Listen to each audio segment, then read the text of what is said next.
Hello everyone and welcome to this Britannia campaign guide for Total War Rome Remastered.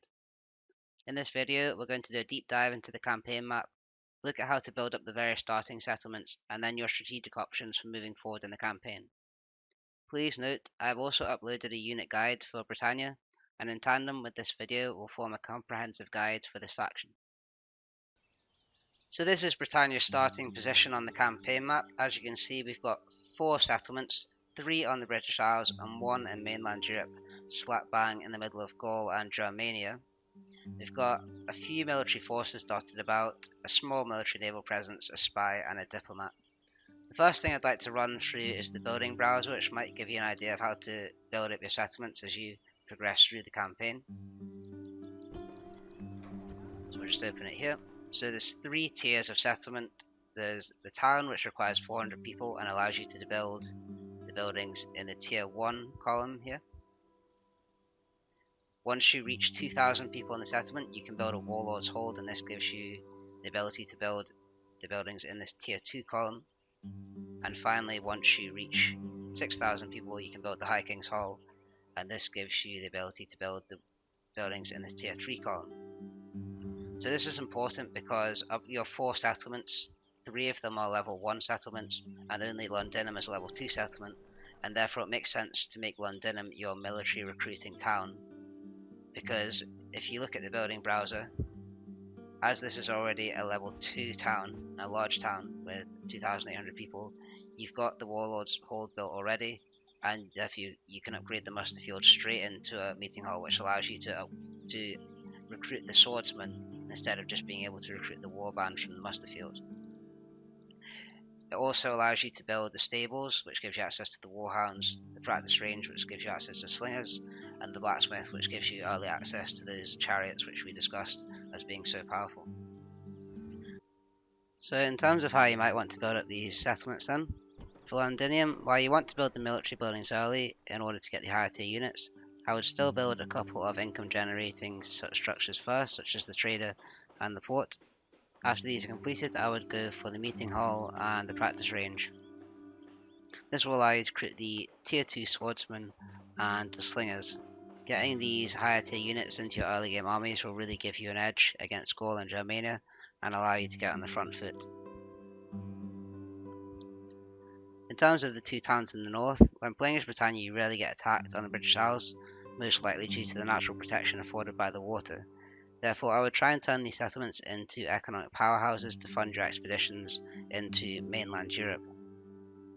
I prioritise investing in the income generating structures such as the roads, mines, traders and land clearances. Beyond that, the ways to increase your income are to get to the higher tiers of settlement, and this relies on population growth. So Diva is currently a town. To get to a large town, it needs 2,000 people, and the ways to increase the population growth are to reduce the taxes. You can see that reduces by 0.5%. You can also disband units. You can see that went up from 984 to 1044, and there's also several buildings that give you population growth, such as the land clearance and the trader. It's also important to note that for Britannia there is a shrine which gives you a trading income bonus. I think it's the Shrine to Britannia. Yep, trading income bonus 10%.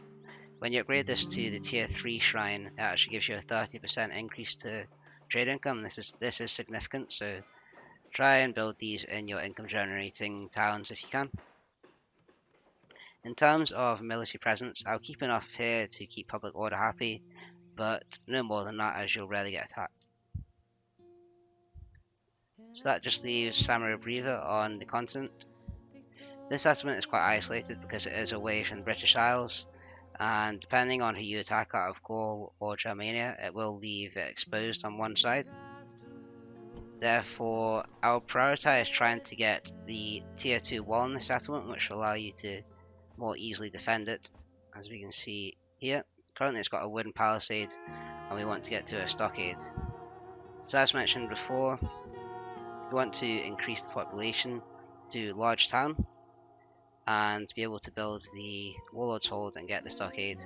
and you can do that through the ways I mentioned before, which is to decrease taxes to increase population growth, disband units, and also build these structures which give you a population growth. Other things to note then in terms of buildings, if you do want to go the Wood Warriors route, in terms of using Wood Warriors instead of the Warband, the tier 1 infantry unit, you can build the Shrine to Adrasta, which can be seen here, so that enables the training of Wood Warriors. Just bear in mind that it does take 2 turns to recruit those Wood Warriors, and it only takes 1 turn to recruit the Warband.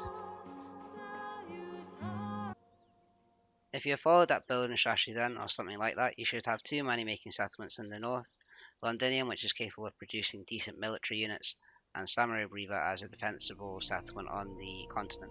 And now you need to decide where you want to go on the campaign map.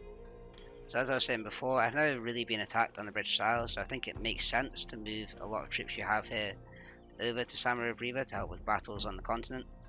You also want to start pumping out armies of swordsmen and slingers in Londinium and bring them across as well to start expanding. Lastly, you've got the Spy, which you can bring over just to kind of go ahead of your armies, scout out the garrisons, and keep an eye on any reinforcements coming up. In terms of your direction, you want to avoid waging war on Germania and Gaul at the same time, as fighting on multiple fronts will make things very difficult in the early game when you haven't really built up your economy. I find Gaul to be the best target because they have to deal with Rome in the south, and therefore they will be fighting on multiple fronts. It also means that you're less exposed because on your left hand side you have water as opposed to going east where you're surrounded by land. Whichever one you choose not to fight, I would advocate or recommend getting an alliance with them just to try and secure your borders. The first settlements I would go for are Condate Redonum and Limonum. This is because they aren't well defended, the Gauls take a while to respond, and you can go for them quickly because you don't need the big army to conquer them. So just take some units from what you have, maybe recruit a couple and head there. Just make sure that you maintain a decent military presence at Samurai Briva to fend off any attacks from Germania. Essentially, the earlier you attack these 2 settlements, the better, because the longer you wait, the more time you give Gaul to kind of establish their economy and military, and it also give your economy a boost the earlier you take them. After you've taken these 2 settlements, I would hope you've been able to build up a stronger army with swordsmen and slingers in Londonium, which can then move down and take Alesia, which is Gaul's capital. This is a tier 2 settlement, so you should be able to replenish your swordsmen straight away, and you can use it as a military recruiting settlement in the mainland without having to rely on Londinium, where there's a delay on bringing troops across because of the water. After you've taken Alesia, you've now got a good foothold on the continent with a military recruiting town. There's multiple ways you can go from here. You may wish to keep heading south and into Spain, which is rife with resources. I think of the 10 most resource-rich provinces in the game, 3 of them exist in Spain, being Asturica, Cordoba, and Osca, so this is definitely a good route to take. You could also head south and then towards Italy, or you could start heading east. In terms of fighting the Gauls, they have a similar roster to Britannia. They have the warband and the swordsman, but they have cavalry instead of chariots. Slingers do well against them because their early game units have low armor, and the swordsmen do well against their warband. The swords beat spears, but just remember, you also have warband and they also have swordsmen, so it works the opposite way.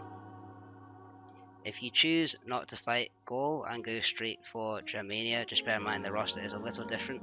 They are barbarians, but their units tend to have lower armor but higher attack stats, so using ranged units against them can be quite effective. Something I want to emphasize in the campaign is just how devastating chariots are. These will basically turn the tide in most battles and allow you to beat most other armies. You don't actually need to recruit chariots to be able to use them because all your generals are naturally a chariot unit. Therefore, if you have 2 family members in a stack, you should be able to win most battles with that. As you move through the campaign map and you come into contact with Rome, you will need to field better armies. So by the time you fight against Rome, hopefully your capital Londinium has grown to the extent that it's now a minor city, and you can build the High King's Hall. This will allow you to upgrade your meeting hall into a hall of heroes and recruit those chosen swordsmen which have the kind of end game morale and defense stats.